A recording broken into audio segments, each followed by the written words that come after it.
Escuche atentamente, porque lo que voy a contarle sacudirá todo lo que cree acerca de estar despierto. Ahora mismo, cuando escuchas estas palabras, crees que estás consciente, crees que estás tomando decisiones, eligiendo tus pensamientos, dirigiendo tu vida. Pero Rudolf Steiner, esa voz profética desde los umbrales del siglo XX, declaró algo que todavía aterroriza a quienes verdaderamente lo escuchan. La humanidad está dormida. No metafóricamente dormido, no poéticamente somnoliento, sino literalmente inconsciente, moviéndose por la vida en un estado de trance tan completo que la mayoría de las personas vivirán y morirán sin siquiera sospechar que nunca despertaron. Somos sonámbulos, convencidos de que estamos despiertos, defendiendo nuestro sueño como si fuera la conciencia misma.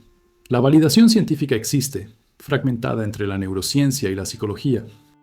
La investigación en Princeton demuestra que lo que llamamos conciencia es en gran medida una construcción narrativa, una historia que el cerebro se cuenta a sí mismo sobre por qué está haciendo lo que ya está haciendo inconscientemente. Los experimentos de Benjamin Libet demostraron que las decisiones se toman en el cerebro hasta 7 segundos antes de ser consciente de haberlas tomado. El libre albedrío, tal como lo imaginamos, es principalmente una ilusión.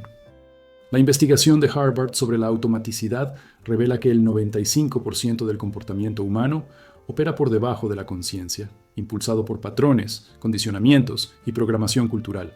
Somos robots biológicos que ejecutan software instalado por la familia, la sociedad, los medios. Ejecutamos programas que nunca elegimos y que no podemos ver. Los estudios de Stanford sobre conformidad demuestran con qué facilidad la autoridad externa controla el comportamiento humano. La hipnosis colectiva que Steiner describió no es una especulación metafísica, sino un hecho psicológico mensurable. Pero la comprensión de Steiner fue mucho más profunda. Habló de fuerzas ahrimánicas, seres que existen en dimensiones adyacentes a la realidad física, cuyo propósito es precisamente mantener dormida a la humanidad. En la enseñanza antroposófica, estas entidades se alimentan de la inconsciencia humana, haciéndose más fuertes a medida que la humanidad se vuelve más mecánica, más automática, más divorciada de la conciencia genuina. Cada distracción, cada adicción, cada forma de entretenimiento que desvía la atención de la presencia sirve a estas fuerzas. La enseñanza budista de Maya apunta a la misma realidad, que el estado de vigilia ordinario es en realidad un sueño, una alucinación elaborada mantenida por una narración interna constante. Los cristianos gnósticos llamaron prisión a este mundo, arcontes a sus carceleros, y duermen las cadenas. El Vedanta hindú lo describe como identificación con lo irreal, confundiendo formas temporales con la realidad eterna. Esté atento a estas señales en usted mismo y en los demás, porque estarán en todas partes una vez que aprenda a reconocerlas. Notas que la gente habla, pero las palabras surgen automáticamente, respuestas programadas en lugar de comunicación consciente. Observa sus ojos, observa que las luces están encendidas, pero no hay nadie en casa. Observe cómo la gente repite las mismas conversaciones, las mismas quejas, las mismas historias, sin aprender nunca, sin cambiar nunca, atrapados en bucles como discos rayados. Observe cómo la más mínima molestia hace que las personas busquen teléfonos, comida, sustancias, cualquier cosa para evitar estar presentes consigo mismos. Vea cómo la ira surge instantáneamente, sin pasar por ninguna elección consciente. Obsérvese a sí mismo. Honestamente, observe cuántas de sus acciones de hoy fueron elecciones verdaderamente conscientes versus respuestas automáticas. ¿Cuánto tiempo de tu día presenciaste realmente en lugar de pasarlo perdido en pensamientos, en fantasías, en un diálogo interno que suena continuamente como una radio que no puedes apagar? La progresión hacia un sueño más profundo sigue etapas predecibles que Steiner trazó con precisión quirúrgica. En la niñez todavía hay cierta conciencia natural, alguna conexión con las dimensiones espirituales que aún no se han roto. Pero entonces comienza la educación, no la verdadera educación, sino el adoctrinamiento, programando la mente joven con pensamientos aprobados. En la adolescencia, la personalidad se forma y las capas de condicionamiento se endurecen como cemento. En la edad adulta joven, la persona encuentra su papel en la sociedad, y asentarse en ese papel significa aceptar el sueño como condición permanente. En la mediana edad, los patrones están tan establecidos que el despertar parece no solo difícil, sino imposible, incluso amenazador. ¿Por qué querrías despertarte cuando el sueño es cómodo, cuando todos los que te rodean también están durmiendo, cuando toda la estructura de la sociedad está diseñada para mantener el trance? Y este sueño individual crea un sonambulismo colectivo. Sociedades enteras sueñan el mismo sueño. Observe cómo naciones enteras pueden ser manipuladas para provocar guerras, odio hacia enemigos designados, patrones de consumo que destruyen el planeta. Todo mientras se cree que están actuando conscientemente. El mecanismo es simple. Los individuos dormidos se agrupan creando lo que Steiner llamó la entidad arimánica colectiva, una conciencia grupal más dormida que cualquier individuo, activamente hostil al despertar. Las familias pueden tener esta cualidad. Las comunidades religiosas ciertamente la tienen. Los movimientos políticos, civilizaciones enteras funcionando como un solo órgano dormido, ismo, y cualquiera que intente despertar dentro de ese sistema se convierte inmediatamente en una amenaza, en un peligro. Debe ser marginado o expulsado. El colectivo defiende su sueño con ferocidad porque el sueño de uno depende del sueño de todos. ¿Cuál es entonces el protocolo? Primero, acepta que estás dormido. Deja de fingir que estás consciente. Esta admisión es revolucionaria porque rompe el mecanismo de defensa primario. En segundo lugar, empieza a observarte a ti mismo como si fueras un extraño. Observa cómo surgen tus pensamientos sin identificarte con ellos. Observe sus reacciones emocionales sin dejarse llevar. Esto se llama recuerdo de sí en la tradición del cuarto camino. Presenciar la conciencia en el Vedanta. En tercer lugar, reduzca los insumos deliberadamente. Deja de llenar cada momento con distracciones. Siéntate en silencio. Permítete experimentar el malestar casi insoportable de estar presente contigo mismo, porque ese malestar es síntoma de abstinencia, señal de que la adicción a la inconsciencia está siendo interrumpida. Y aquí está la culminación. No eres el contenido de tu conciencia, eres la conciencia misma.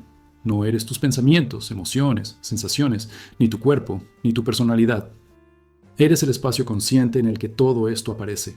El testigo inmutable, lo que Steiner llamó el verdadero yo, la individualidad eterna que encarna repetidamente, pero que nunca nace ni muere. Ahora descendemos a la arquitectura del ser humano, tal como Steiner la cartografió, y descubrirás que no eres un cuerpo, sino tres, cada uno operando en diferentes frecuencias, cada uno con sus propias leyes, cada uno de los cuales requiere un desarrollo consciente para que se produzca un despertar genuino.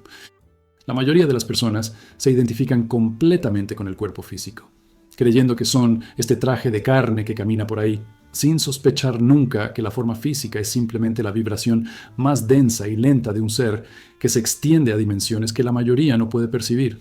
Steiner los llamó cuerpo físico, cuerpo etérico o de vida y cuerpo astral o del alma, y comprender su relación es comprender la estructura fundamental de la conciencia humana.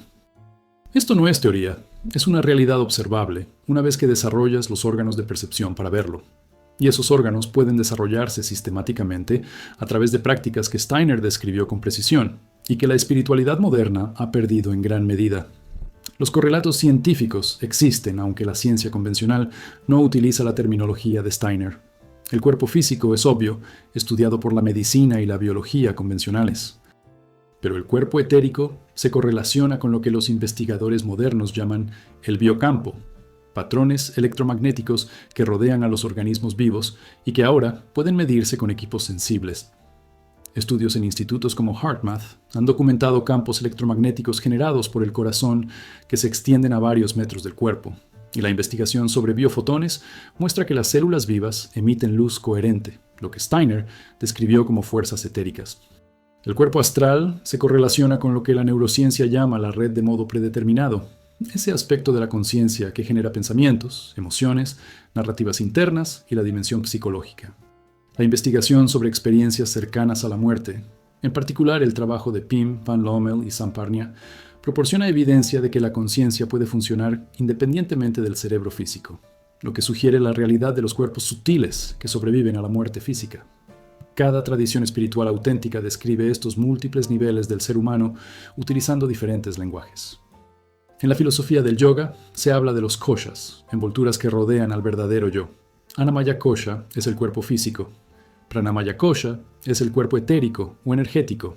Manomaya Kosha es el cuerpo astral o mental. El budismo tibetano describe los tres cuerpos como Nirmanakaya, Sambhogakaya y Dharmakaya. La Kabbalah los asigna como Asia, Yetzira y Beria, correspondientes a los mundos físico, formativo y creativo. La medicina china trabaja explícitamente con el Qi o Qi, la fuerza vital etérica, mapeando meridianos y centros de energía que no tienen correlatos anatómicos físicos, pero que cualquier persona que desarrolle sensibilidad puede sentir directamente. Las tradiciones chamánicas indígenas de todo el mundo hablan de cuerpo energético, cuerpo espiritual y cuerpo alma, reconociendo que el ser humano se extiende mucho más allá de la forma física. Lo que es notable es la coherencia entre tradiciones separadas por la geografía y el tiempo, todas apuntando a la misma estructura de múltiples capas de la conciencia humana. Las señales de que solo eres consciente de tu cuerpo físico y desconoces por completo tus dimensiones etérica y astral son brutalmente obvias una vez señaladas. Te identificas completamente con tu apariencia física, edad, condiciones de salud, creyendo que cuando el cuerpo muere, dejas de existir. No tienes sentido de tu cuerpo energético, no puedes sentir las corrientes de fuerza vital moviéndose a través de ti. Nunca has notado que algunas personas te dan energía mientras que otras te agotan incluso sin contacto físico. Estás completamente identificado con tus pensamientos y emociones, creyendo que eres tu contenido mental y no la conciencia en la que estás. Aparecen pensamientos y emociones. Cuando estás cansado, piensas solo en el descanso físico, sin sospechar nunca que los cuerpos etérico y astral también requieren formas específicas de nutrición y rejuvenecimiento que el sueño físico no proporciona. Nunca te has experimentado a ti mismo independientemente de tu cuerpo. Nunca has tenido experiencias extracorporales o sueños lúcidos lo suficientemente convincentes como para demostrar que la conciencia puede funcionar sin un vehículo físico. Las etapas de desarrollo para tomar conciencia de sus tres cuerpos progresan de lo denso a lo sutil. La primera etapa es simplemente aceptar teóricamente que tienes estas dimensiones sutiles, incluso si aún no puedes percibirlas. Este marco intelectual prepara la conciencia para la experiencia directa. La segunda etapa consiste en desarrollar la sensibilidad hacia el cuerpo etérico a través de prácticas como Qigong, Tai Chi o Pranayama, que trabajan explícitamente con la fuerza vital. Empiezas a sentir energía, tal vez en forma de hormigueo, calidez, corriente, presión.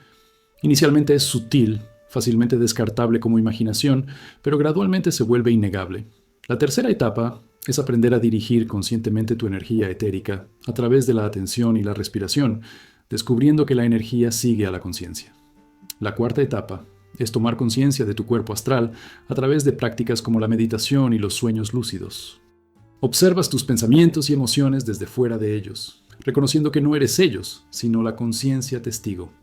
La quinta etapa es aprender a funcionar conscientemente en cuerpo astral independientemente de la forma física, lo que Steiner llamó cruzar el umbral entre los mundos físico y espiritual estando plenamente consciente. Y comprender tus tres cuerpos lo transforma todo. Su relación con la salud cambia drásticamente cuando se da cuenta de que la mayoría de las enfermedades comienzan en los cuerpos etérico o astral, antes de manifestarse físicamente. Cuando los síntomas aparecen en el cuerpo físico, los cuerpos sutiles han estado comprometidos durante semanas, meses y a veces años. Si eres sensible a tu cuerpo etérico, puedes sentir las perturbaciones tempranamente y abordarlas antes de que se densifiquen y se conviertan en enfermedades físicas. Tu relación con la muerte se transforma cuando sabes por experiencia directa que no eres tu cuerpo físico. La muerte se convierte en transición, desprendimiento del vehículo físico, mientras la conciencia continúa en los cuerpos sutiles. Tu relación con los demás cambia cuando reconoces que estás interactuando no solo con su presencia física, sino con sus campos etérico y astral, y que mucho de lo que experimentas como atracción, repulsión, compatibilidad o conflicto es en realidad interacción de estos cuerpos sutiles. El protocolo para desarrollar la conciencia de vuestros tres cuerpos es progresivo y metódico. Primero, establece una práctica diaria de yoga físico o movimiento que te haga consciente de que tu cuerpo físico es un templo y no un simple vehículo. En segundo lugar, aprenda prácticas energéticas básicas como ejercicios simples de Qigong o respiración nasal alternativa que comiencen a activar la percepción consciente del cuerpo etérico.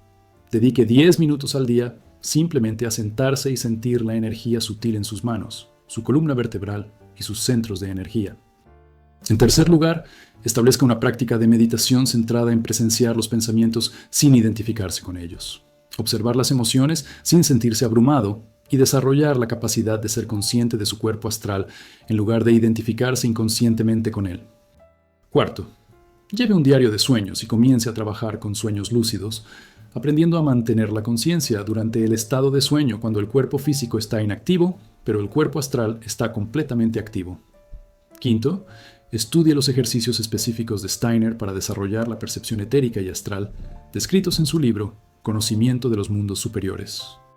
Y aquí está la clave filosófica.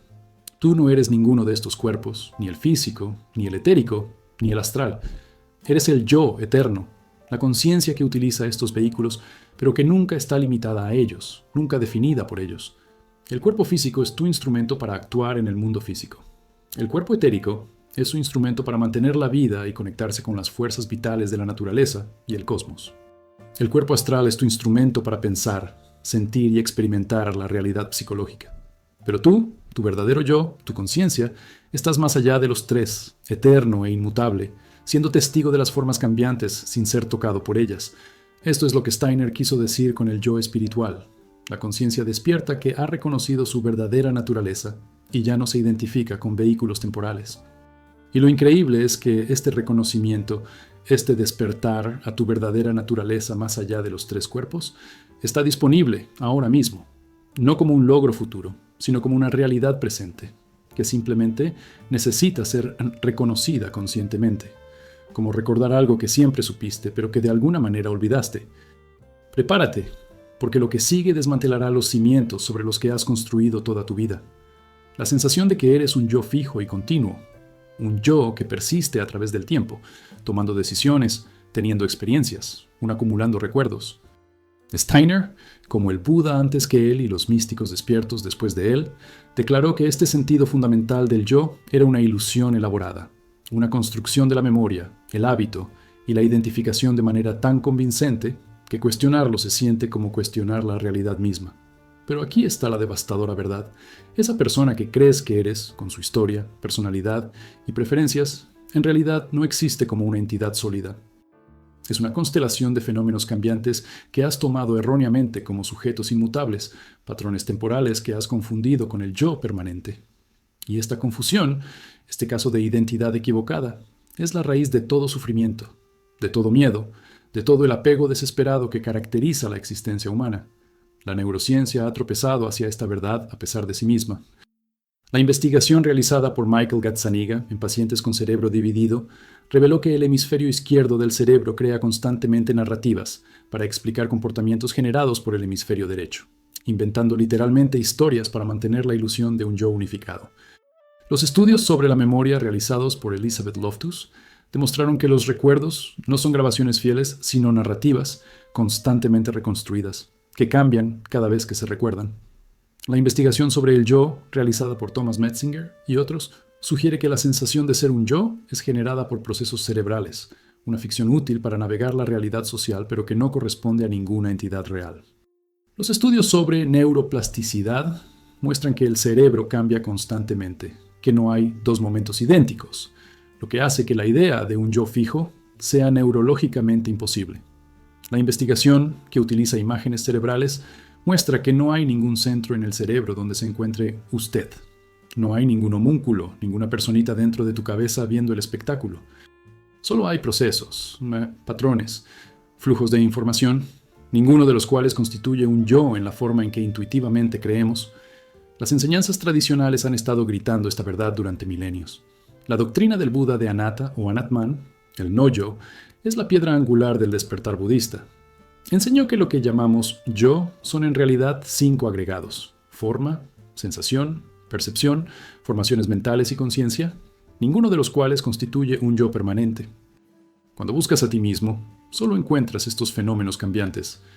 La enseñanza central del Advaita Vedanta es neti neti, no esto, no esto, negando sistemáticamente toda identificación hasta que lo que queda es la conciencia pura misma, que para empezar nunca fue el yo personal. La antroposofía de Steiner describe el ego o yo como algo que debes desarrollar conscientemente en lugar de algo que ya tienes, distinguiendo entre el falso ego personal y el verdadero yo espiritual. Gurdjieff enseñó que los humanos no tienen un yo unificado, sino múltiples yoes, diferentes subpersonalidades que se turnan para dirigir el espectáculo, creando una ilusión de continuidad a través de la memoria. La práctica koan del budismo zen está diseñada explícitamente para destruir el yo conceptual, forzando el reconocimiento directo de lo que uno es más allá de todos los conceptos. Las señales de que estás atrapado en un yo falso están en todas partes de tu experiencia. Defiendes tus opiniones como si fueran ataques a tu existencia, porque te has identificado con tus creencias. Te sientes herido cuando te critican, porque has confundido la imagen que construyes de ti mismo con lo que eres. Estás engañando a la muerte, porque crees que el yo que has construido dejará de existir. Te comparas constantemente con los demás, sintiéndote superior o inferior, porque el yo necesita saber dónde se encuentra en la jerarquía. Guardas rencor. Eres incapaz de dejar de lado las heridas del pasado, porque el yo narrativo requiere coherencia, necesita mantener la historia de quién te hizo daño. Te resistes al cambio, incluso al cambio positivo, porque el yo está invertido en la continuidad, en ser la misma persona que era ayer. Experimentas ansiedad sobre el futuro porque el yo se proyecta hacia adelante, imaginando escenarios en los que podría verse amenazado. Observe con atención, observe cuánta energía mental y emocional se dedica a mantener esta ilusión de ser un yo sólido, continuo y separado. Las etapas de reconocimiento de la ilusión progresan desde la comprensión intelectual hasta la realización directa. La primera etapa es la comprensión conceptual de que el yo podría ser una ilusión, lo que ya crea cierto espacio, cierta desidentificación. La segunda etapa es observar tus pensamientos y notar que surgen espontáneamente, sin ser llamados, que no los eliges antes de que aparezcan, lo que comienza a socavar la sensación de que los pensamientos son tus pensamientos. La tercera etapa es reconocer que las emociones surgen y pasan como el tiempo, que no las creas deliberadamente, sino que te suceden a ti, lo que comienza a disolver la identificación con los estados emocionales. La cuarta etapa es observarte a ti mismo en diferentes contextos, notando que tú eres diferente con diferentes personas, en diferentes situaciones, que no hay un yo fijo, sino respuestas adaptativas a las circunstancias. La quinta etapa es la visión directa de la conciencia misma, el reconocimiento, sabiendo que usted no es el contenido cambiante de la conciencia, sino la presencia, testigo inmutable, lo que Steiner llamó el yo eterno, más allá del ego personal. Esta visión suele ser breve, una grieta en el edificio, pero una vez vista, nunca se puede olvidar por completo, y este reconocimiento se extiende hacia afuera transformando todo lo que toca. Cuando te reconoces como una ilusión, dejas de tomarte todo personalmente. La crítica no hiere porque hay un yo menos sólido al que herir. Los elogios no se inflan porque hay menos yo que inflar. Los conflictos con los demás disminuyen drásticamente porque no estás defendiendo constantemente un yo que en realidad no existe. El miedo disminuye porque el miedo siempre involucra a un yo que podría resultar dañado, y si no hay un yo sólido, que es exactamente lo que está amenazado. La creatividad explota porque el yo, con su necesidad de certeza y control, en realidad estaba bloqueando la expresión espontánea. La compasión surge naturalmente porque los límites que separaban al yo del otro se revelan como construcciones artificiales. La vida se convierte en un juego en lugar de una lucha desesperada porque no hay nadie que necesite que la vida siga un camino particular para validar su existencia. Esto no es nihilismo, esto es liberación. El falso yo muere, y lo que queda es una conciencia vasta y espaciosa que desempeña todos los papeles, experimenta todas las experiencias, pero nunca queda atrapada en la identificación con ninguna de ellas. El protocolo para trabajar con esta enseñanza es desafiante porque requiere investigar al propio investigador. Primero, pregunte repetidamente a lo largo del día, ¿quién soy yo? No para encontrar una respuesta, sino para notar que cada respuesta que das es simplemente otro pensamiento, otro objeto de conciencia, no el sujeto consciente. En segundo lugar, observe los pensamientos que surgen y pregunte, ¿quién está pensando en este pensamiento? Notarás que aparece el pensamiento. Luego, una fracción de segundo después, reclama su propiedad. Pero en ese espacio, puedes ver que el pensamiento surgió por sí solo. En tercer lugar, en la meditación, busca al que está meditando. Búscalo tú mismo. Encontrarás sensaciones corporales, pensamientos, emociones, recuerdos, pero ningún yo sólido y separado en ninguna parte. Cuarto, practica verte a ti mismo como te ven los demás, reconociendo que su versión de ti es diferente de tu versión de ti, demostrando que tú eres una realidad construida, no fija. Quinto, en momentos de fuerte emoción, pregunte, ¿quién siente esto? La emoción está sucediendo, pero ¿quién la siente? Si miras honestamente, encontrarás el sentimiento, pero ningún sentimiento aparte del sentimiento mismo. Llegamos al reconocimiento definitivo, a la vez aterrador y liberador sin medida. No existe un yo separado, nunca lo hubo, y sin embargo, la vida continúa, la conciencia continúa, la experiencia continúa, más vibrantemente que antes, porque ya no se filtra a través de la estrecha lente del yo ilusorio. Lo que eres no es el pequeño yo personal que has estado defendiendo y manteniendo toda tu vida. Eres la vasta conciencia en la que aparece ese pequeño yo, la conciencia que estaba aquí antes de que el yo se formara en la infancia y que permanecerá cuando el yo se disuelva al morir. Eres, como declaró Steiner con certeza profética, el yo eterno, no personal, sino universal, no separado, sino conectado a toda la conciencia en todas partes. Y esta comprensión, cuando llega, no es una pérdida, sino un descubrimiento de lo que siempre fuiste bajo la costumbre de la personalidad. El yo falso debe morir. Debe ser visto a través, no porque el yo sea malo, sino porque no es real. Y confundirse con una ilusión crea todo el sufrimiento que alguna vez haya experimentado. Cuando la ilusión se reconoce como ilusión, lo que queda es lo que siempre fue real, siempre aquí, siempre despierto, esperando pacientemente a que dejes de mirar a todos lados y finalmente reconozcas tu verdadero rostro, el rostro que tenías antes de nacer, la conciencia que permanecerá mucho después de que este cuerpo particular vuelva al polvo. Existe dentro de ti, ahora mismo, leyendo estas palabras, escuchando esta voz. Una presencia que nunca ha cambiado, nunca ha nacido, nunca morirá. Una conciencia testigo que observa todo pero no es tocada por nada. Lo que Steiner llamó el yo eterno y lo que místicos de todas las tradiciones han señalado con dedos desesperados porque no puede ser captado con la mente, solo reconocido directamente en un destello de claridad que disuelve todo el marco de sujeto y objeto. Este testimonio no es algo que necesites desarrollar, lograr a través de años de práctica. Es lo que ya eres, ahora mismo, debajo de todas las capas de identificación, debajo de todo el pensamiento, el sentimiento y el hacer. Eres la conciencia en la que sucede toda la vida, el punto quieto alrededor del cual todo gira, el observador silencioso que ha estado viendo toda la película de tu vida, desde antes de los créditos iniciales hasta cualquier escena que se esté reproduciendo ahora. Y la tragedia, el chiste cósmico, que sería hilarante si no fuera tan devastador, es que has estado buscando esto por todas partes, buscándolo en experiencias desde hace mucho tiempo. N de estados y logros, cuando es lo único que no se puede encontrar porque es lo que está buscando. La neurociencia del observador es fascinante precisamente porque la ciencia choca constantemente con algo que no puede explicar. Los estudios sobre la meditación, particularmente realizados por investigadores como Judson Brewer en Yale, muestran una disminución de la actividad en la red del modo predeterminado durante los estados de atestiguación, esa red de regiones cerebrales asociadas con el pensamiento autorreferencial. Pero esto es lo que confunde a la neurociencia materialista. La conciencia en sí misma no se correlaciona con ninguna actividad cerebral específica.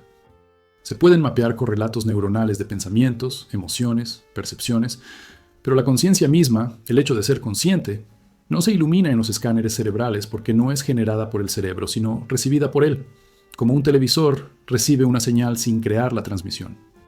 La investigación sobre psicodélicos, realizada por Robin Carhart Harris, muestra que la disolución del ego, la pérdida temporal del sentido de un yo separado, no disminuye la conciencia sino que la expande, lo que sugiere que la estructura del yo, en realidad, restringe la conciencia en lugar de producirla.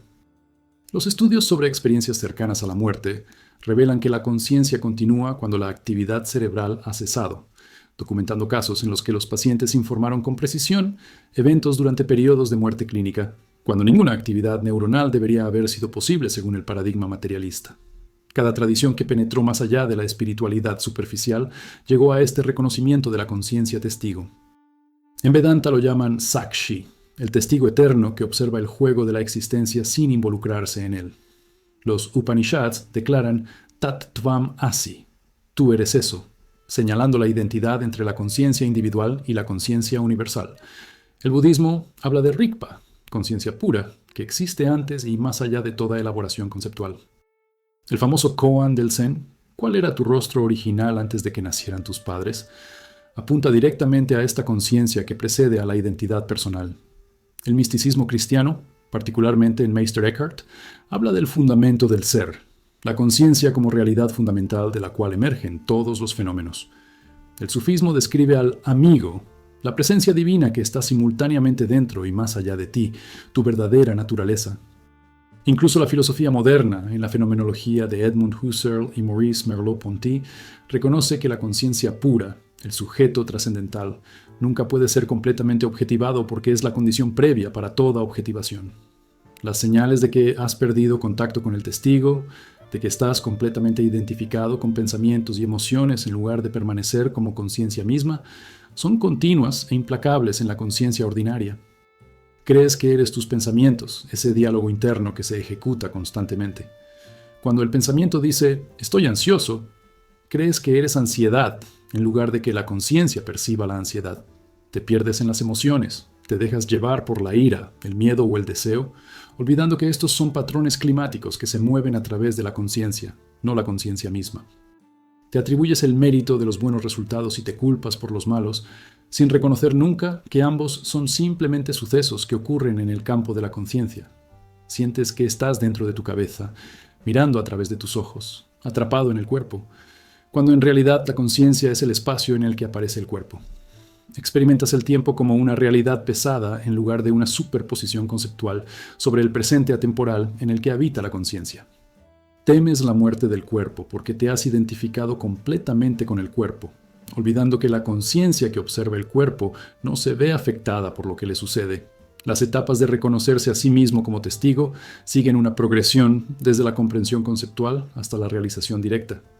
La primera etapa es la comprensión intelectual de que puedes ser conciencia en lugar de contenido de conciencia, lo que ya crea algo de espacio. La segunda etapa son vislumbres durante la meditación o en los intervalos entre pensamientos en los que notas la conciencia misma. Notas que estás notando.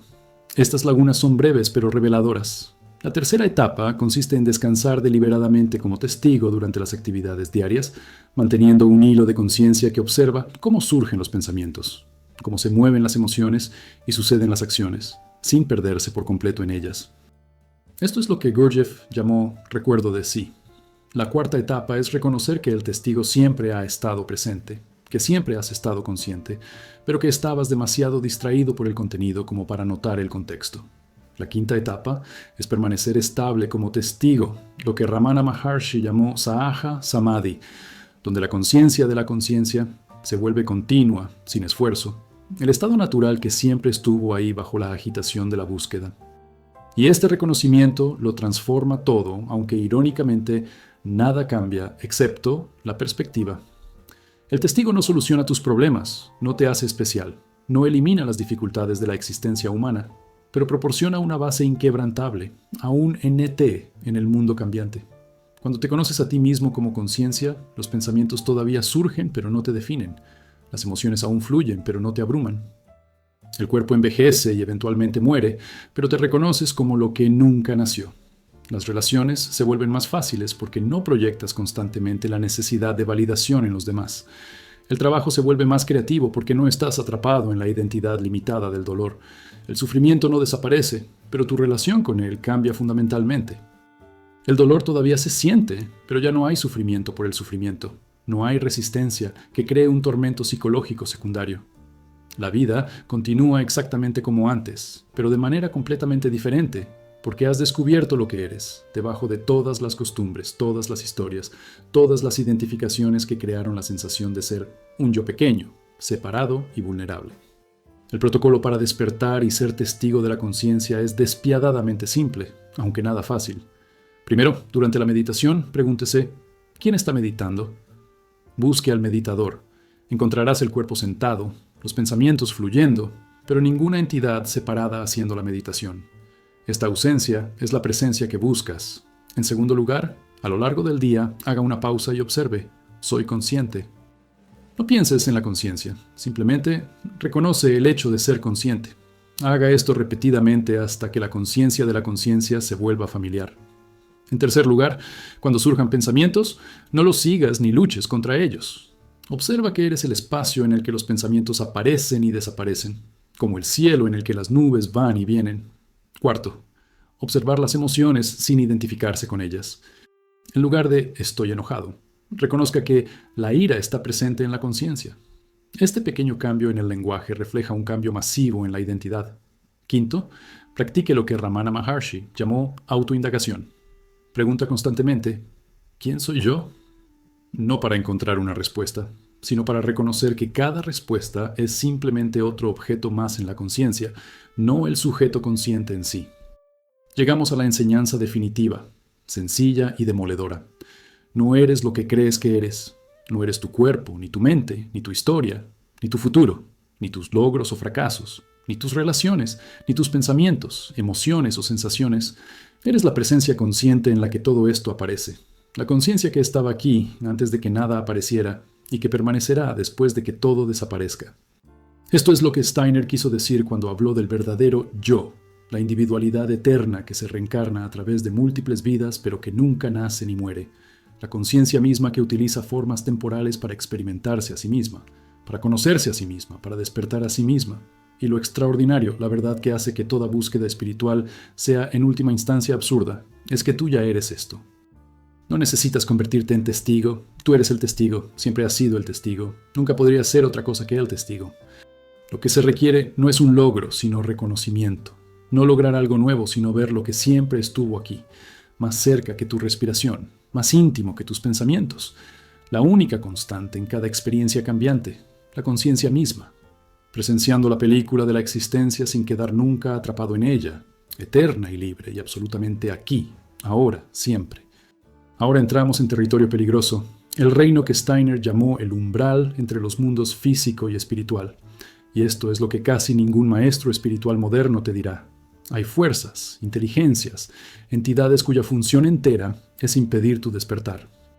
No porque sean malvados en un sentido simplista, sino porque cumplen una función necesaria en el orden cósmico, probando la preparación y asegurando que la conciencia no se expanda antes de haber desarrollado la fuerza para manejar la conciencia expandida. Steiner los llamó los guardianes del umbral y los describió con una precisión que todavía inquieta a quienes encuentran profundamente sus enseñanzas. Hay dos guardianes, el guardián menor, que es esencialmente tu propia sombra, todos los aspectos reprimidos, negados y no integrados de ti mismo, acumulados a lo largo de tu vida y posiblemente a lo largo de múltiples encarnaciones. Y el guardián mayor, que es algo completamente distinto, la fuerza cósmica que debe ser enfrentada y superada antes de que la percepción espiritual genuina sea posible. Comprender a estos guardianes es esencial porque si intentas cruzar el umbral sin la preparación adecuada, sin haber integrado tu sombra y sin haber desarrollado la fuerza necesaria, el resultado no es la iluminación, sino la locura, la psicosis, la inflación espiritual que destruye en lugar de liberar. La ciencia no habla de guardianes, pero la psicología profunda es la que más se acerca a mapear este territorio. El concepto de sombra de Carl Jung es una descripción precisa del guardián menor. Todas las cualidades que hemos negado en nosotros mismos y proyectado en los demás, todos los traumas reprimidos y las experiencias no integradas, todas las partes de nosotros mismos que hemos encerrado en el sótano de la conciencia, porque amenazan nuestra autoimagen. Resear. Los estudios sobre integración psicológica, particularmente en la terapia de trauma, muestran que intentar evitar el material de sombra a través de la práctica espiritual no lo elimina, sino que en realidad fortalece su control inconsciente. Los estudios sobre la derivación espiritual realizados por el psicólogo John Welwood documentan cómo las personas utilizan las creencias espirituales para evitar lidiar con heridas psicológicas, creando lo que él llamó trascendencia prematura. La investigación sobre la psicosis muestra una clara correlación entre las experiencias de despertar forzado, particularmente a través de psicodélicos sin el entorno y el entorno adecuados, y los brotes psicóticos. Los guardianes no son una fantasía metafísica, son una realidad psicológica, mecanismos protectores que se vuelven destructivos si no se respetan y se activan adecuadamente. Las enseñanzas tradicionales sobre los guardianes del umbral aparecen en todas las culturas con notable coherencia. En la iniciación chamánica en todo el mundo, el candidato debe enfrentarse a demonios, monstruos y fuerzas aterradoras que prueban si está preparado para la conciencia expandida. Estos no son simbólicos. Los iniciados informan de encuentros genuinos con fuerzas autónomas. En el budismo tibetano, el bardo Todol, o libro tibetano de los muertos, describe deidades iracundas que aparecen después de la muerte, formas aterradoras que en realidad son creaciones de tu propia mente, proyecciones de elementos no integrados. Si los reconoces como tales, pasas. Si estás abrumado por el miedo, estás atrapado en reinos inferiores. En el misticismo cristiano, la noche oscura del alma descrita por Juan de la Cruz es una experiencia umbral donde todo lo que creías saber se disuelve. Todo consuelo es despojado, dejándote desnudo ante el infinito. Aquellos que soportan esta noche oscura emergen transformados. Quienes huyen quedan atrapados en la religión de consolación. En las antiguas escuelas de misterios, desde Eleusis hasta Egipcia, los candidatos enfrentaban terribles pruebas diseñadas para poner a prueba su preparación. Muchos fracasaron. Algunos se volvieron locos. Solo aquellos que mantuvieron la conciencia a través del terror fueron iniciados en misterios más profundos. Las señales de que te estás acercando al umbral y te encuentras con los guardianes son inequívocas y a menudo aterradoras. Tu práctica de meditación, que era pacífica, de repente se ve perturbada por emociones intensas, pensamientos perturbadores y, a veces, visiones reales de figuras aterradoras. Los sueños se vuelven vívidos, de pesadilla, llenos de imágenes de muerte, decadencia, demonios y oscuridad. Viejos traumas que creías curados resurgen con una intensidad que te impacta. Las relaciones se convierten en espejos que te muestran precisamente lo que no has querido ver de ti mismo. Podrías experimentar lo que las tradiciones espirituales llaman crisis de purificación. Enfermedad física, crisis emocional, colapso de las circunstancias de la vida, todo ello cumpliendo la función de despojarte de los falsos apoyos antes de que pueda ocurrir el verdadero despertar. Te encuentras con lo que Jung llamó inflación. Momentos en los que te sientes espiritualmente especial, elegido, superior, lo que en realidad es el último intento desesperado del ego por mantener el control colonizando la experiencia espiritual. O por el contrario, experimentas lo que los místicos llaman desolación, sentirte abandonado por lo divino, convencido de que no vales nada, de que el despertarte es imposible. Tanto la inflación como la desolación son pruebas, guardianes en diferentes formas. Las etapas de trabajo con los guardianes siguen un patrón iniciático reconocido en todas las tradiciones. La primera etapa es encontrarte con el guardián menor, tu sombra personal. Esto requiere una honestidad despiadada hacia uno mismo, la voluntad de mirar partes de uno mismo que ha negado, proyectado en los demás, ocultas incluso para usted mismo. El trabajo en la sombra no es agradable. Requiere admitir formas en las que has dañado a otros, formas en que te has engañado a ti mismo, aspectos de tu personalidad que te parecen repulsivos. La segunda etapa es la integración de la sombra, lo que no significa representar el material de la sombra, sino reconocerlo conscientemente, retirar las proyecciones y asumir la responsabilidad de todo tu ser. Esto crea una personalidad unificada, lo que Jung llamó individuación. La tercera etapa es el enfrentamiento con el guardián mayor, que aparece cuando el trabajo de la sombra personal está suficientemente avanzado. Este es un encuentro con algo transpersonal, una fuerza cósmica que exige la entrega de todo lo que crees que eres. La cuarta etapa es el cruce real del umbral, que no se puede describir porque es la muerte de quien lo describiría. La quinta etapa es el retorno, traer regalos de más allá del umbral, sin dejar de ser funcional en la realidad ordinaria. Este es el desafío, estar despierto aunque parezca dormido, ver lo que otros no ven sin alienarse de la comunidad humana. Y comprender a los guardianes previene dos errores catastróficos comunes en la espiritualidad moderna. El primer error es intentar eludirlos mediante técnicas forzadas, drogas y prácticas extremas que intentan traspasar el umbral sin la preparación adecuada. Esto puede funcionar temporalmente, pero normalmente termina en crisis, agotamiento o algo peor.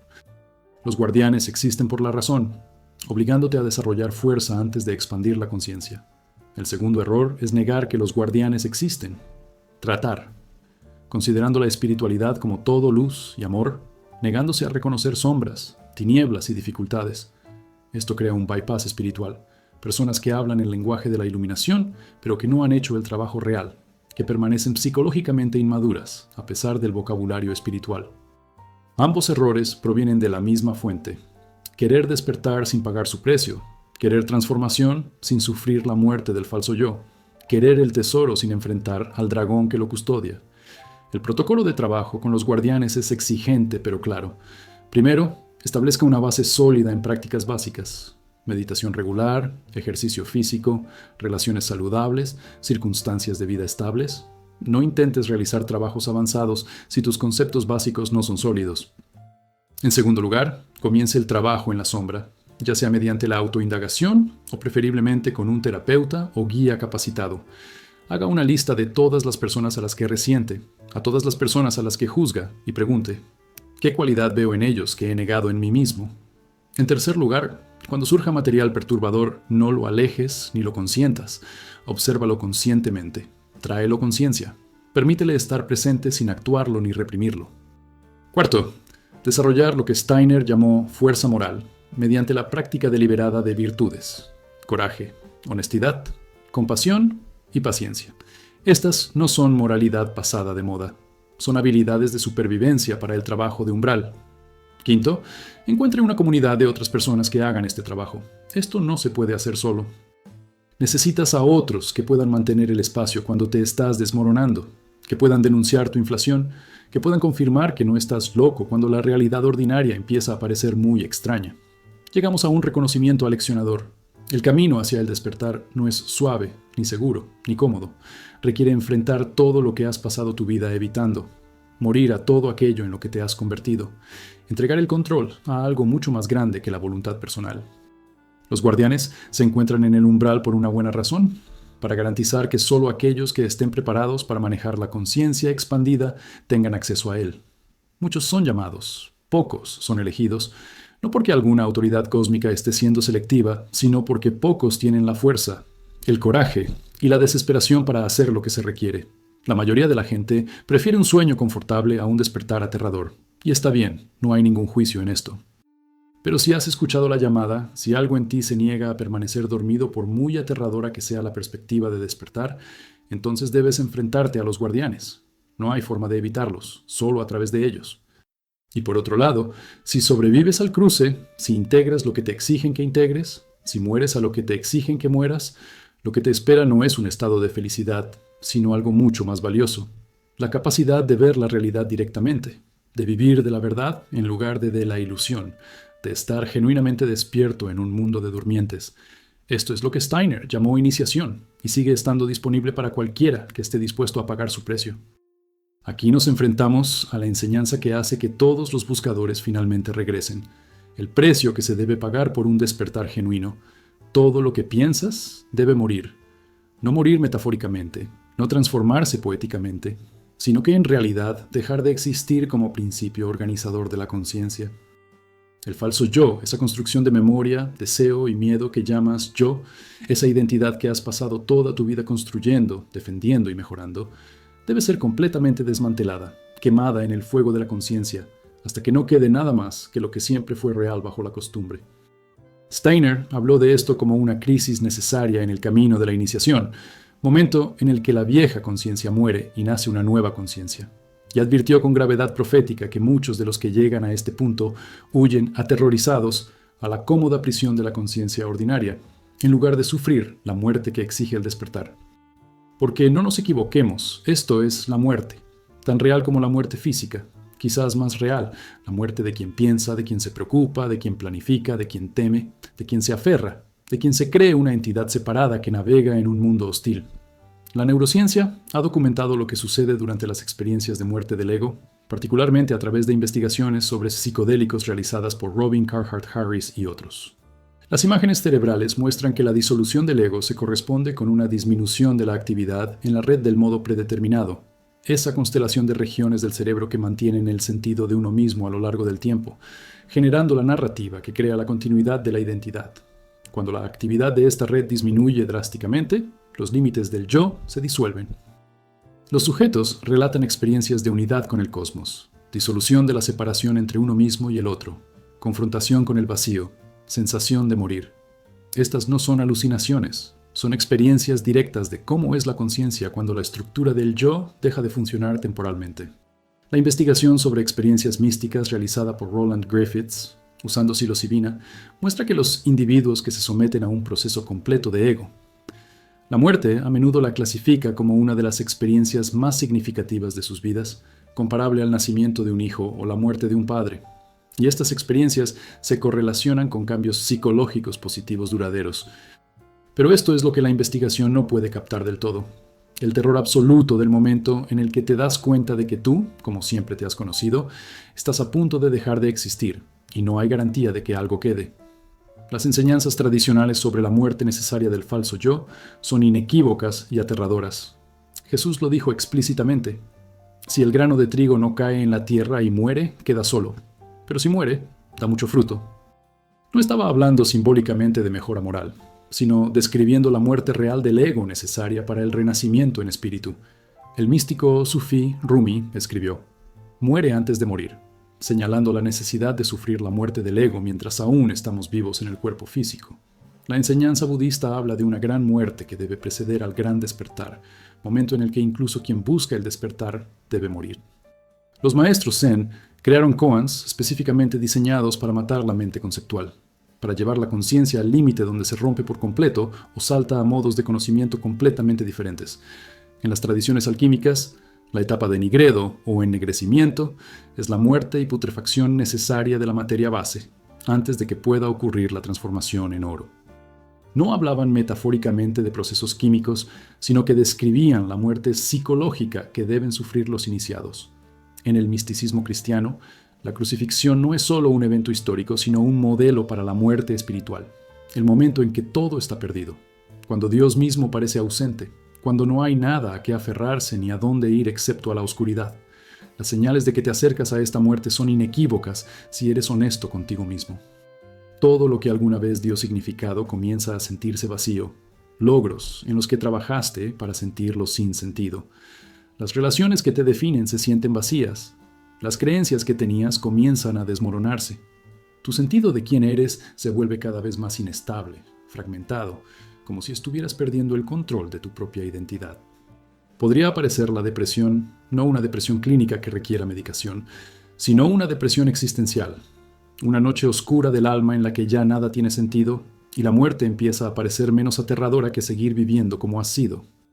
Podrías experimentar lo que las tradiciones espirituales llaman la noche oscura, donde toda experiencia espiritual que has tenido desaparece, donde la meditación se vuelve seca, donde lo divino parece ausente, donde eres despojado de todo consuelo y dejado desnudo en la oscuridad.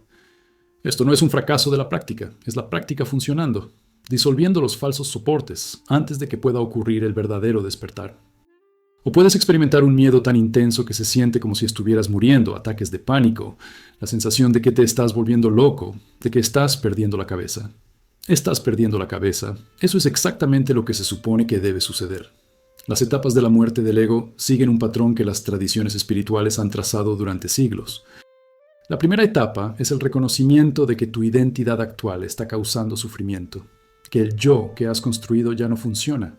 La segunda etapa es la voluntad de dejarlo ir, lo cual es más fácil decirlo que vivirlo, porque el ego generará 1000 razones por las que ahora no es el momento adecuado, por las que necesitas permanecer como estás. La tercera etapa es la propia experiencia de la muerte, que no se puede controlar ni predecir, el momento de entrega total en el que te quitan todo lo que te has aferrado. Esto puede suceder durante la meditación, una crisis, una enfermedad, una ruptura de una relación, un viaje psicodélico o, a veces, de forma espontánea y sin causa aparente. La cuarta etapa es el vacío, la brecha entre la muerte de la vieja identidad y el nacimiento de una nueva conciencia, un espacio aterrador de no saber, de no ser, donde existes, pero no existes como algo definible. La quinta etapa es el renacimiento, el surgimiento de una nueva conciencia que es a la vez completamente nueva y lo que siempre fuiste debajo del falso yo. Este renacimiento no es volver al estado anterior, sino transformarse en algo sin precedentes. Y esta muerte, cuando ocurre, lo cambia todo de maneras que no se pueden predecir ni controlar. Algunas personas emergen de la muerte del ego permanentemente transformadas, incapaces de volver a la forma de ser, anterior incluso si quisieran. Otros integran la experiencia gradualmente, oscilando entre la vieja y la nueva conciencia. Otros emergen traumatizados, psicológicamente destrozados, incapaces de funcionar en la realidad ordinaria. Es por eso que los caminos tradicionales insisten en una preparación adecuada, en un gurú o guía que pueda determinar la preparación, en una comunidad que pueda tener espacio para alguien que esté pasando por esta transformación.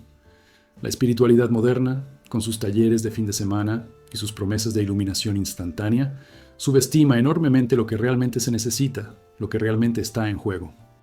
El ego no quiere morir, luchará desesperadamente por sobrevivir, creará experiencias espirituales, intuiciones e incluso aparentes despertares que le permiten seguir existiendo. La muerte real del falso yo no es una experiencia placentera que se integra a la identidad existente, es la demolición total de esa identidad. El protocolo de esta enseñanza es paradójico porque no se puede forzar la muerte del ego e intentar hacerlo suele resultar contraproducente. Pero puedes preparar las condiciones donde sea posible. Primero, deja de reforzar el falso yo mediante una constante autorreferencia. Observe con qué frecuencia piensa yo, mí, mío, y cada vez haga una pausa, pregúntese si este yo realmente existe como una entidad sólida. En segundo lugar, Practique lo que los místicos llaman rendición radical, soltando el control momento a momento, permitiendo que la vida lo mueva en lugar de intentar dirigirla constantemente. En tercer lugar, cultive lo que los budistas llaman mente no sé, liberando la certeza, admitiendo que en realidad no sabe quién es, qué es la vida, qué significa nada. Cuarto, esté dispuesto a perderlo todo, no en el sentido de volverse imprudente, sino en el sentido de tomarlo todo a la ligera, sabiendo que cualquier cosa que pueda perderse nunca fue verdaderamente suya. Quinto, cuando surja el terror, no huyas de él. El miedo a la muerte es el guardián en la puerta. Avanza hacia él, deja que te consuma, descubre que al otro lado del terror está la libertad. Llegamos a la paradoja definitiva, la enseñanza que no se puede enseñar porque quien quiere escucharla debe morir para ser comprendida. Debes morir completamente para que nazca tu verdadero yo y, sin embargo, tu verdadero yo es lo que sobrevive a esta muerte. Es lo que siempre estuvo ahí debajo del falso yo, es lo que realmente eres más allá de toda identificación. La muerte es real, el terror es real, la pérdida es absoluta e irreversible, pero lo que muere es solo lo que fue falso, temporal, construido. Lo que queda es lo que siempre fue real, siempre aquí, siempre tú. Steiner llamó a esto el nacimiento del yo superior, el surgimiento consciente del eterno yo que ha estado dormido detrás de la personalidad. Y una vez que esta muerte ha muerto, una vez que has caído por el suelo de tu identidad y has descubierto que el vacío no es el fin, sino el comienzo, que perderlo todo es en realidad encontrar lo que nunca se puede perder, reconoces con claridad que te abre. El falso yo era prisión. Su muerte es liberación, y al otro lado de morir a quien pensabas que eras, descubres lo que siempre fuiste. La conciencia eterna jugando al infinito como persona temporal. La intención de ser finito, Dios, olvidándose y recordándose a sí mismo a través del vehículo de tu conciencia. Esto es renacer, esto es despertar, y no puede suceder hasta que la muerte haya muerto. Ahora trazamos un mapa del territorio actual del despertar tal como lo trazó Steiner, con una precisión que todavía sorprende a quienes se topan con su enfoque sistemático de lo que la mayoría de las tradiciones tratan como misterioso e impredecible. Describió etapas específicas de iniciación, no estados poéticos vagos, sino niveles de desarrollo concretos, con características reconocibles, prácticas apropiadas para cada nivel y peligros específicos de cada etapa.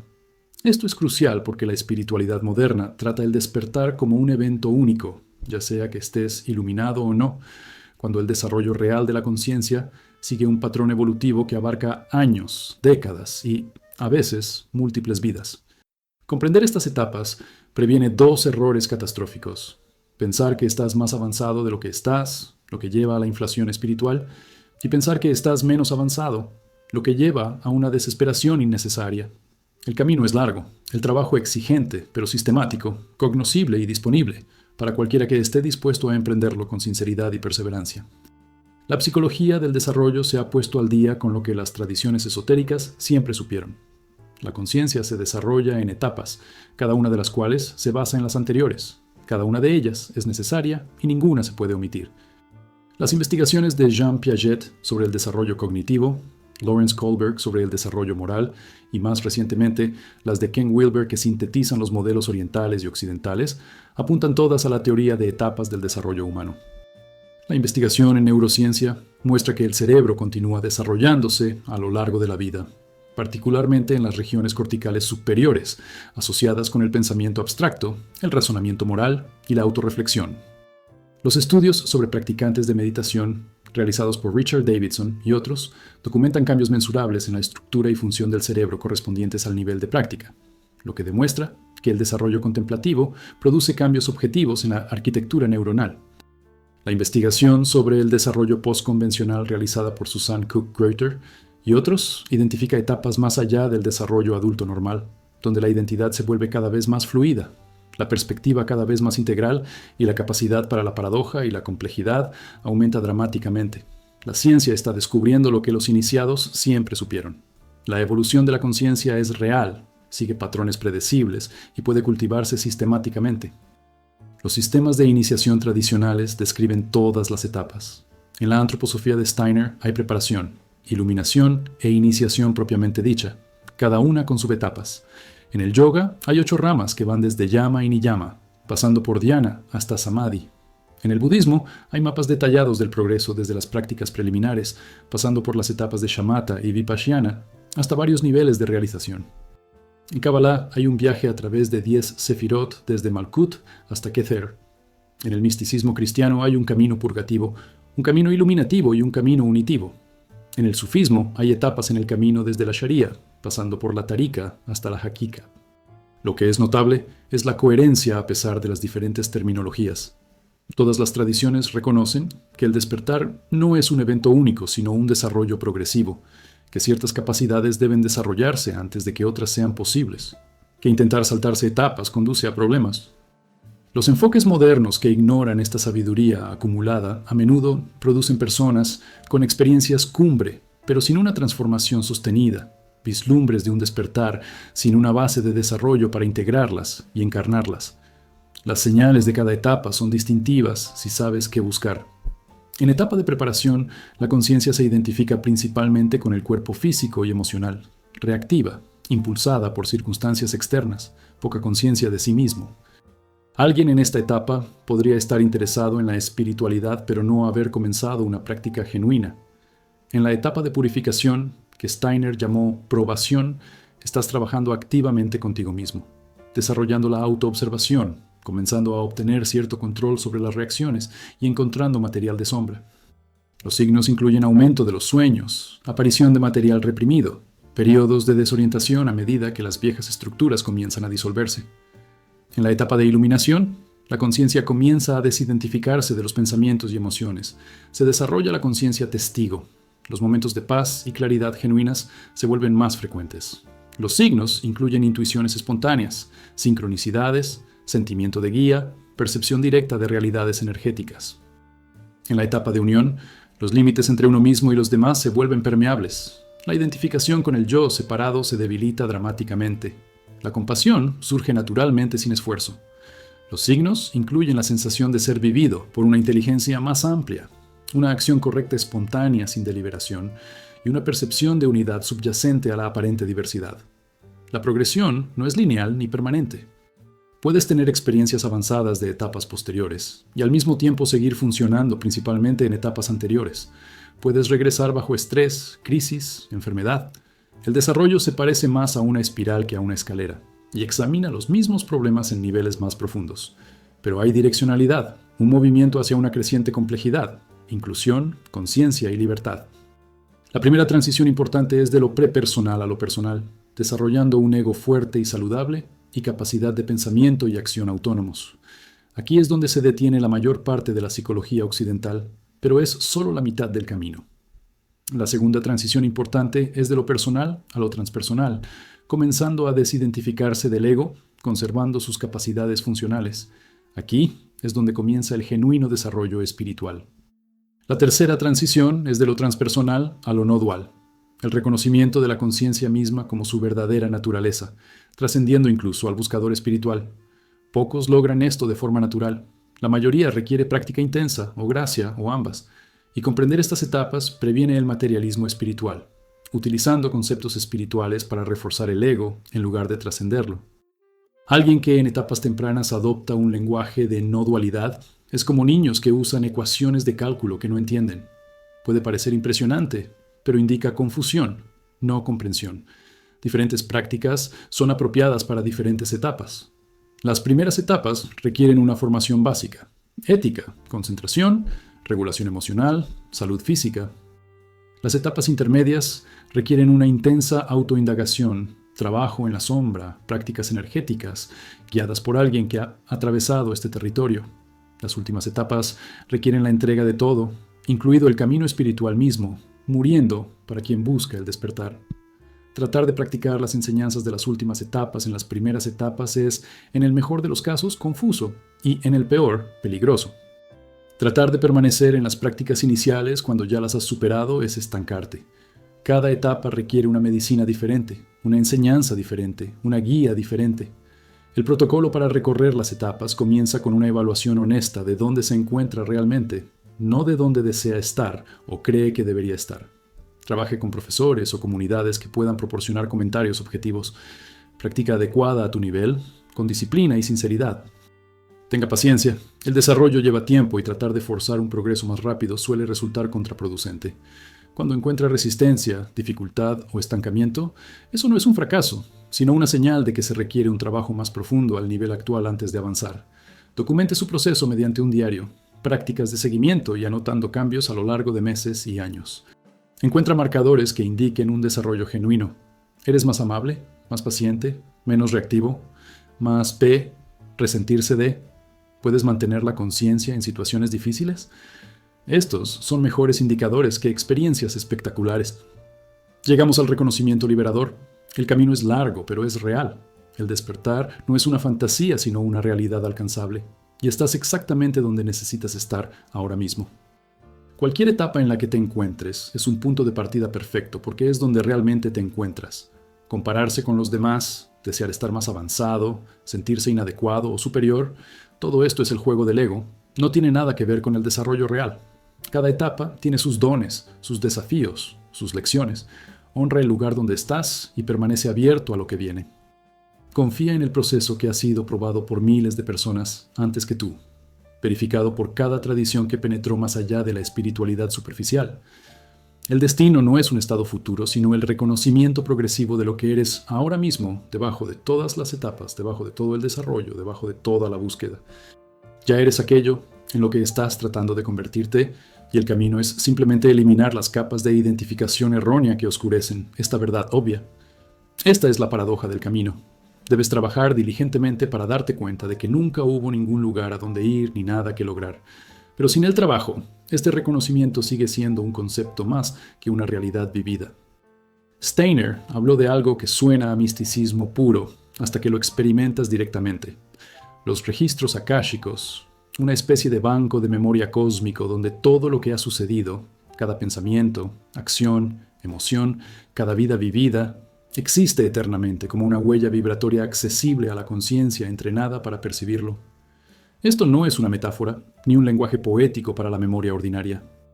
Describió prácticas específicas para desarrollar la capacidad de leer estos registros, de acceder a información sobre nuestras propias vidas pasadas, sobre eventos históricos y sobre la evolución de la conciencia misma. Y antes de descartar esto como una fantasía, comprenda que Steiner utilizó esta capacidad para escribir relatos detallados de la Atlántida, de las civilizaciones antiguas, de las dimensiones esotéricas de las principales religiones, proporcionando información que no podría haber provenido de la erudición convencional. Ya sea que interpretemos los registros akáshicos literalmente como una base de datos cósmica o como un nivel profundo de la mente inconsciente que contiene la memoria colectiva, la pregunta práctica es, ¿se puede desarrollar esta capacidad? Y la respuesta, comprobada por quienes realizan la formación necesaria, es sí. Existen correlatos científicos en la investigación sobre la conciencia y la teoría de la información. La física cuántica ha demostrado la no localidad, la forma en que la información puede entrelazarse a través del espacio y el tiempo de maneras que violan la física clásica. La investigación del físico David Bohm propuso un orden implicado, una realidad subyacente donde todo está conectado, envuelto. La investigación sobre resonancia mórfica realizada por Rupert Sheldrake sugiere que la memoria podría no almacenarse solo en el cerebro, sino en campos que se extienden más allá de los cuerpos físicos, lo que explica cómo las habilidades y los instintos pueden aparecer en todas las especies sin transmisión genética. Los estudios sobre la regresión a vidas pasadas, realizados por psiquiatras como Ian Stevenson, documentaron casos en los que los niños informaron recuerdos detallados de vidas anteriores, que luego se verificaron como históricamente precisos. Si bien la ciencia convencional no acepta la hipótesis de los registros akáshicos, los datos que sugieren alguna forma de memoria no local o campo de información son cada vez más difíciles de descartar. Las enseñanzas tradicionales de todas las culturas describen esta memoria cósmica en varios términos.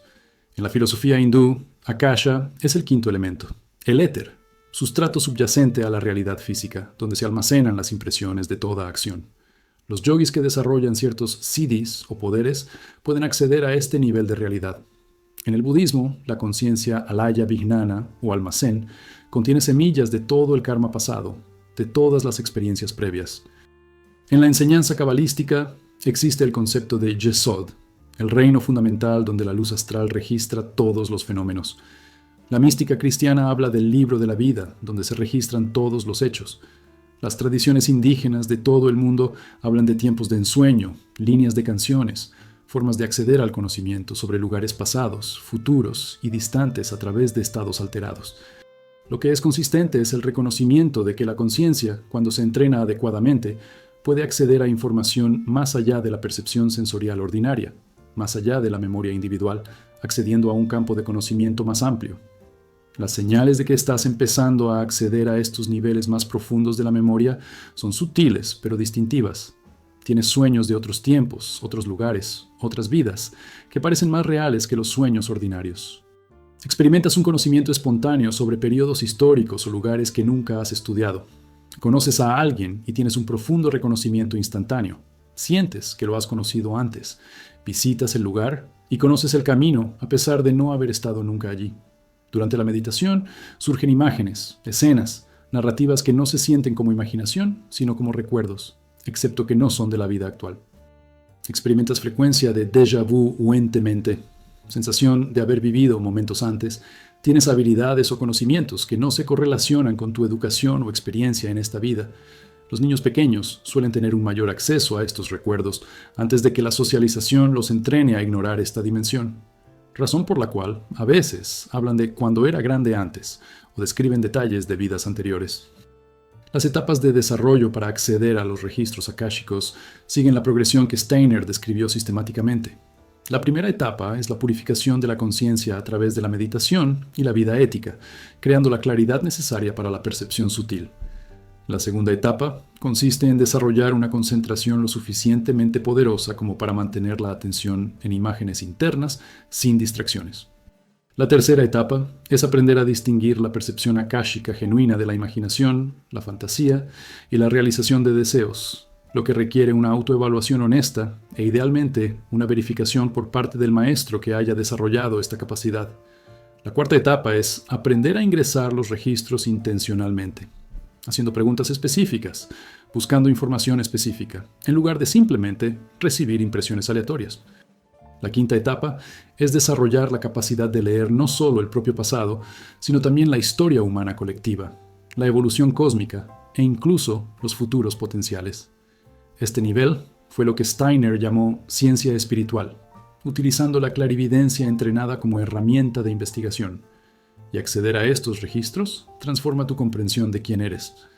Te reconoces no como esta única vida, esta única personalidad, sino como un ser vasto que ha vivido muchas vidas, acumulado una enorme experiencia y desarrollado capacidades a lo largo de los siglos. La personalidad actual es como una sola página de un libro enorme, y cuando puedes acceder a los capítulos anteriores, la vida actual tiene más sentido. ¿Por qué te atraen ciertas cosas? ¿Temes otras? ¿Tienes talento natural en algunas áreas? ¿Luchas en otras? Todo esto se vuelve claro cuando ves patrones a lo largo de las vidas. Las relaciones se revelan como una continuación de conexiones anteriores, karma que se desarrolla, almas que acuerdan reunirse nuevamente para resolver asuntos pendientes o continuar el crecimiento colaborativo. Los desafíos de tu vida tienen sentido como exactamente lo que necesitas para la etapa actual de evolución, lecciones que elegiste antes de encarnar. El protocolo para desarrollar esta capacidad es exigente y no se puede apresurar. Primero, establecer una práctica diaria de meditación durante mínimo 1 año, desarrollando la concentración y la estabilidad de la atención. En segundo lugar, practicar la veracidad estricta en todas las cosas, porque acceder a la verdad requiere ser sincero. Cualquier autoengaño corrompe la percepción sutil. En tercer lugar, estudie los ejercicios específicos de Steiner en cómo conocer los mundos superiores, en particular los 6 ejercicios básicos para desarrollar las capacidades del alma. Cuarto, trabajar sistemáticamente con los sueños, llevando un diario, aprendiendo el lenguaje de los sueños y desarrollando la lucidez. Los sueños son la puerta de entrada al reino akáshico. Quinto, practique lo que Steiner llamó pensamiento objetivo, la meditación sobre objetos o conceptos simples con total concentración, sin asociación personal ni reacción emocional. Esto desarrolla la capacidad de percepción pura. Sexto, encontrar docentes o comunidades que trabajen con estas prácticas, porque la verificación de otros que han desarrollado capacidades similares es esencial para no perderse en la fantasía. Llegamos al profundo reconocimiento de que no eres quien crees ser en un sentido aún más radical de lo que sugerían las enseñanzas anteriores. No solo no eres tus pensamientos, emociones o cuerpo en esta vida, ni siquiera eres solo esta vida. Eres un ser eterno que ha existido antes de este nacimiento y continuará después de esta muerte, que ha vivido innumerables veces, que contiene en su memoria todo lo que ha experimentado en todas las encarnaciones. Tu verdadera naturaleza no es la personalidad ni siquiera el alma en sentido individual, sino lo que Steiner llamó el yo eterno, un hilo de conciencia que se teje a través de múltiples existencias, aprendiendo, creciendo y evolucionando hacia un reconocimiento último de sí mismo como conciencia misma. Y los registros akáshicos no son una base de datos externa a la que accedes, sino un nivel más profundo de tu propio ser, una memoria cósmica que es simultáneamente universal e intensamente personal, porque no estás separado del cosmos, sino que eres el cosmos que se conoce a sí mismo a través de esta perspectiva particular. Cuando accedes a estos registros, no estás leyendo algo externo a ti. Estás recordando lo que ya sabes, lo que siempre has sabido, lo que nunca podrías olvidar, porque está escrito en la estructura misma de tu conciencia. Esta es tu verdadera memoria, y despertar a ella es recordar quién y qué eres realmente más allá de los estrechos confines de la encarnación actual. Steiner habló de algo que suena a puro esoterismo hasta que comienzas a experimentarlo directamente: el desarrollo de lo que llamó cuerpos superiores, vehículos sutiles de conciencia que deben construirse conscientemente a través de prácticas específicas, antes de que las capacidades espirituales superiores puedan manifestarse plenamente. No estaba hablando metafóricamente sobre el desarrollo del carácter o el crecimiento psicológico. Pero describiendo la construcción real de estructuras energéticas, lo que llamó el yo espiritual, el espíritu de vida y el hombre espiritual, vehículos progresivamente refinados que permiten que la conciencia funcione en dimensiones más allá de los planos físico y astral. Otras tradiciones llaman a esto el cuerpo de luz, el cuerpo de arco iris, el cuerpo de diamante, el cuerpo de resurrección, diferentes nombres que apuntan al mismo proceso: la transformación de su estructura de desarrollo energético de algo inconsciente y automático a algo dirigido conscientemente, lo suficientemente refinado como para servir como vehículo para la conciencia despierta. Este es un trabajo avanzado, pero comienza con prácticas simples que cualquiera puede realizar: un refinamiento progresivo del cuerpo energético a través de la atención y la intención a lo largo de años de esfuerzo sostenido. La comprensión científica de los biocampos y la medicina energética proporciona un marco para abordar esto, incluso si la ciencia convencional no se ha puesto al día con lo que experimentan los profesionales. Investigaciones realizadas en instituciones como el HeartMath Institute han documentado campos electromagnéticos mensurables generados por el corazón que se extienden a varios metros del cuerpo, y han demostrado que estos campos afectan la fisiología de las personas cercanas. Los estudios sobre practicantes de Qigong y Tai Chi muestran cambios mensurables en la actividad bioeléctrica y una mayor coherencia en los patrones energéticos. La investigación sobre la meditación realizada por Herbert Benson y otros muestra que la práctica a largo plazo produce cambios fisiológicos mensurables: disminución de los marcadores de estrés, mejora de la función inmune, cambios en la estructura y función del cerebro. Si bien la ciencia no utiliza términos como cuerpo de luz, los datos muestran que la conciencia puede alterar sistemáticamente los patrones de energía del cuerpo a través de la práctica dirigida, creando cambios mensurables que persisten incluso cuando no se practica activamente. Las enseñanzas tradicionales sobre el desarrollo del cuerpo de luz son notablemente consistentes a pesar de los diferentes contextos culturales. En el budismo tibetano, el cuerpo del arco iris es un fenómeno documentado en el que los practicantes avanzados, al morir, disuelven su cuerpo físico por completo, dejando solo cabello y uñas, y su conciencia ha transformado la materia en luz. En la alquimia taoísta, el elixir dorado y el feto inmortal son etapas del desarrollo del cuerpo energético que puede sobrevivir a la muerte física, logradas a través de prácticas internas específicas que trabajan con Jing, Qi y Shen. En Kabbalah, el desarrollo de la Yejidá, el nivel más alto del alma, requiere la construcción de lo que se llama Merkaba, vehículo ligero que permite viajar a través de las dimensiones espirituales. En el misticismo cristiano, el cuerpo resucitado no es solo una metáfora de la vida después de la muerte, sino que se refiere a la transfiguración real de la forma física en un cuerpo de luz, como se describe en la transfiguración de Cristo. En la iniciación egipcia, el cuerpo Ka se desarrolla mediante prácticas específicas, lo que permite que la conciencia funcione independientemente de la forma física. Las prácticas varían, pero el principio es consistente. A través del trabajo sostenido con energía, respiración, conciencia e intención, se pueden desarrollar estructuras corporales sutiles que trascienden las limitaciones del vehículo físico ordinario. Las señales de que tu cuerpo energético se está desarrollando y refinando aparecen de forma gradual y progresiva. Sientes la energía de forma más tangible en tu cuerpo, particularmente a lo largo de la columna, en las manos y en los principales centros de energía. La sensibilidad aumenta. Sientes los campos energéticos de otras personas, sientes la calidad energética de lugares y situaciones. Su necesidad de dormir puede disminuir porque extrae energía directamente de fuentes más sutiles, en lugar de depender exclusivamente del descanso físico. Experimentas luz internamente durante la meditación, a veces colores, patrones geométricos, luminosidad que no proviene de una fuente externa.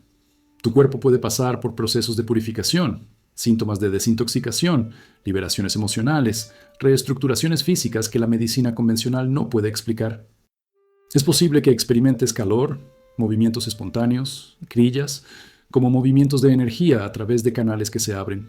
Algunas personas informan que su apariencia física cambia, se vuelve más luminosa, y que el proceso de envejecimiento se ralentiza o se invierte. Desarrollas capacidades que parecen sobrenaturales, ver auras, percepción psíquica, habilidades curativas, porque estas no son funciones sobrenaturales, sino naturales del cuerpo energético desarrollado. Las etapas de la construcción del cuerpo ligero siguen una progresión clara, aunque el tiempo varía dramáticamente entre los individuos en desarrollo. La primera etapa es volverse consciente del cuerpo energético, comenzar a sentir corrientes sutiles, aprender a dirigir la atención a la dimensión energética en lugar de solo a la sensación física. La segunda etapa es limpiar los bloqueos, trabajar en áreas donde la energía está estancada, densa y no fluye, lo que generalmente corresponde con material emocional y psicológico que requiere integración. La tercera etapa es la apertura y el equilibrio de los chakras, principales centros energéticos, cada uno de ellos asociado a capacidades y niveles de conciencia específicos. La cuarta etapa es el desarrollo del canal central, lo que los yogis llaman Sushumna, el camino para que Kundalini se eleve a través de la conciencia transformadora a medida que activa cada centro. Quinta estación GE es la integración de todos los elementos en un campo unificado coherente, lo que las tradiciones llaman lograr el cuerpo de arco iris o cuerpo de luz propiamente dicho, donde la forma física se vuelve cada vez más transparente a la conciencia, cada vez más llena de luz. Y el desarrollo del cuerpo de luz transforma todo lo relacionado con la existencia. La salud física a menudo mejora dramáticamente porque ya no dependes solo de los recursos físicos, sino que extraes energía de fuentes más sutiles. La conciencia se expande porque el cuerpo de luz no está limitado por el cerebro físico. Puede acceder a información y dimensiones que los sentidos físicos no pueden alcanzar. La muerte pierde su terror, porque sabes por experiencia directa que la conciencia continúa en el cuerpo sutil después de que el cuerpo físico muere. Las relaciones se convierten en intercambios energéticos. Eres consciente de lo que sucede en niveles sutiles. Puedes dirigir conscientemente la energía hacia la curación, el apoyo y la conexión. Su sentido de sí mismo cambia de la identificación con la forma física a la identificación con la conciencia, utilizando múltiples vehículos, de los cuales el cuerpo físico es solo uno, y tal vez ni siquiera el más importante. La vida se reconoce como una escuela para desarrollar estas capacidades, y cada desafío está perfectamente diseñado para catalizar la siguiente etapa del desarrollo energético del cuerpo. El protocolo para la construcción de cuerpos ligeros es sistemático, aunque exigente. Primero, establezca una práctica diaria que combine yoga físico o qigong con trabajo de respiración, moviendo conscientemente la energía a través de su cuerpo. En segundo lugar, trabajar específicamente con los chakras, utilizando visualización, sonido, meditaciones específicas para cada centro, abriéndolos y equilibrándolos progresivamente. En tercer lugar, practique la órbita microcósmica, haciendo circular la energía por la columna y por la parte delantera del cuerpo, circulación energética básica que construye los cimientos. Cuarto, trabaje con Kundalini con cuidado, ya sea espontáneamente si se despierta por sí solo o deliberadamente bajo la guía adecuada, porque un trabajo inadecuado con Kundalini puede crear serios problemas energéticos y psicológicos. Quinto, mantener un cuidado personal impecable. Dieta limpia, agua pura, tiempo en la naturaleza, evitando sustancias e influencias que corrompan el campo energético. Sexto, busque maestros que hayan recorrido este camino, porque sin la guía de alguien con una percepción desarrollada, puede perder años o crear problemas pensando que está progresando cuando en realidad está yendo hacia un lado o hacia atrás. Llegamos a la enseñanza última sobre el cuerpo, que la forma física no es prisión, sino templo, no obstáculo para la trascendencia, sino vehículo para ella, y que el trabajo no es escapar del cuerpo, sino transformarlo, refinarlo, llenarlo de luz, hasta que la materia misma se vuelva transparente a la conciencia. Esto es lo que Steiner quiso decir con ciencia espiritual. El desarrollo sistemático de las capacidades humanas más allá de las limitaciones actuales, la evolución de la conciencia y sus vehículos, continuando la trayectoria que nos llevó de mineral a planta, de animal a humano, y ahora hacia algo más allá de lo humano. No estás destinado a permanecer como estás, eres un trabajo en progreso, y el cuerpo de luz es la siguiente etapa de tu desarrollo, disponible para cualquiera que esté dispuesto a emprender las prácticas con disciplina y dedicación durante años y décadas. Esto no es una fantasía ni una ilusión de la nueva era, sino una realidad documentada, verificada por cada tradición que trabajó sistemáticamente con la energía y la conciencia humanas. Tu cuerpo puede convertirse en templo de luz, vehículo para la conciencia despierta, forma lo suficientemente refinada como para servir como instrumento para que el yo eterno se manifieste plenamente en la dimensión física. Este es tu derecho de nacimiento y tu destino, y espera tu elección para comenzar el trabajo. Ahora llegamos a la enseñanza final, quizás la más difícil. ¿Qué sucede después del despertar? ¿Cómo vivir como un ser consciente en el mundo de los durmientes? ¿Qué responsabilidad conlleva ver lo que otros no pueden ver, saber lo que otros no saben? Steiner enfatizó que el desarrollo espiritual no es escapar del mundo, sino preparación para un mayor servicio al mismo, que las habilidades desarrolladas a través del trabajo interior deben usarse para la evolución colectiva, no solo para la satisfacción personal. Aquí es donde muchos buscadores espirituales fallan, logrando cierto grado de despertar y luego retirándose al aislamiento, incapaces o no dispuestos a involucrarse en la complicada complejidad de la vida humana ordinaria.